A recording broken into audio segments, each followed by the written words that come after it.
Before we start, I recommend you to turn off lights, put ear pods, and close your eyes and live with me this terrifying story. Imagine the thrill of moving into a new house, the scent of fresh paint and the echo of empty rooms waiting to be filled with life. I'm Jack and my family, my wife Emma, our two kids, Sophie and Max, and we had been dreaming about this day for what seemed like forever. The day our lives would take a turn for the better. The day we would bid farewell to the hustle and bustle of city life and embrace the serenity of the countryside. Our new home, a charming old house, stood majestically amidst rolling hills and flowering meadows. Its architecture, a beautiful blend of antiquity and allure, seemed to whisper tales of a bygone era. It was as if we had stepped into a storybook, the house being the protagonist of its own tale. Its old-world charm was undeniable, and we were smitten. The kids were ecstatic, running from room to room, their laughter echoing through the corridors, their imaginations running wild. Emma and we were just as excited, maybe even more. We could already see ourselves making new memories, filling these empty rooms with warmth and love, with stories of our own. The house was more than just bricks and mortar to us. It was a symbol of our fresh start, a testament to our dreams.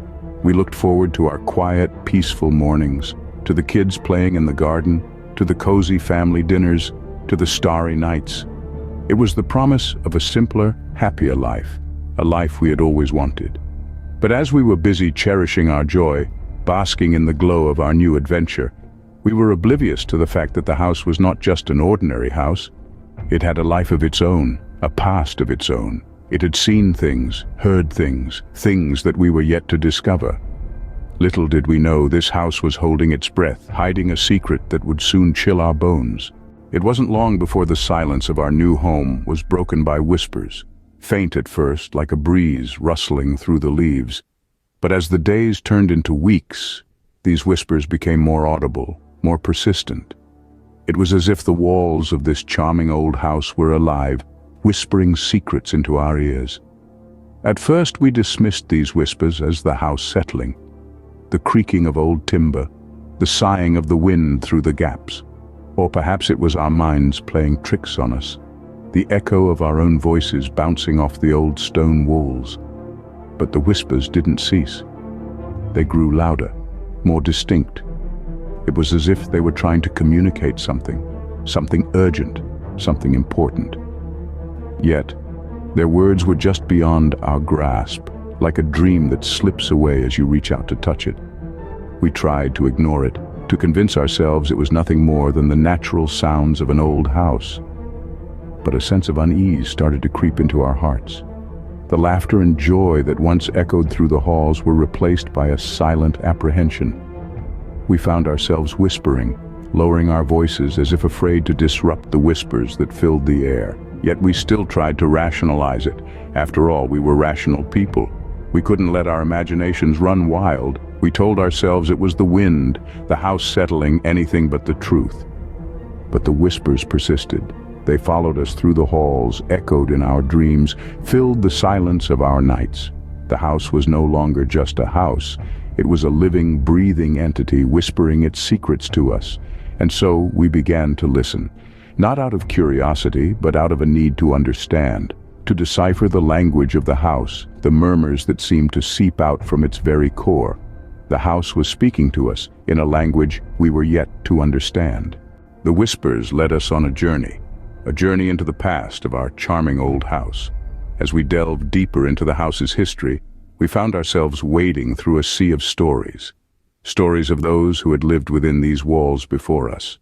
The house, it seemed, had been a silent observer of countless lives, each one leaving an indelible mark on its character. We unearthed tales of joy and celebration, of births and marriages, but also tales of a darker nature, stories of loss and heartbreak, of conflict and despair. The house had seen it all. The whispers grew louder, guiding us, leading us to the heart of the house's past. As we read through dusty deeds and yellowed letters, we stumbled upon a story that chilled us to the core. A tale of love turned tragic, of a life cut short and a spirit unable to move on. The house had borne witness to a sorrow that was so profound, it had seeped into the very fabric of the building. There was a name that kept cropping up: Abigail. She had been a young woman full of life and promise, a beacon of light in the house, but her life had been cruelly snuffed out, leaving behind a grieving husband and a house enveloped in darkness. The whispers we had been hearing, we realized, were echoes of her pain, her despair. They were her voice, reaching out to us from the past. Our charming old house was not just a house, it was a vessel, carrying the weight of a tragic tale within its walls. Our hearts ached for Abigail, for her untimely death and the sorrow she had left behind, but we also felt a sense of dread. If the whispers were her voice, then what did that mean for us, the new occupants of the house? What did she want from us? Our house was not just a house, it was a witness to a sorrowful tale etched into its very walls. As the whispers grew louder, we could no longer ignore them. It was as if the house was pleading, crying out its secret. The gentle rustle of conversation that had once been merely curious transformed into an incessant clamor. It was not the house that whispered, but something far more sinister. An entity, malevolent and restless, echoed through the halls of our home. The whispers, once an eerie lullaby, now became a dissonant symphony of desperation. They were not the echoes of the wind, but the cries of an entity trapped within the walls. An entity that yearned for release, for recognition, for something we didn't quite understand.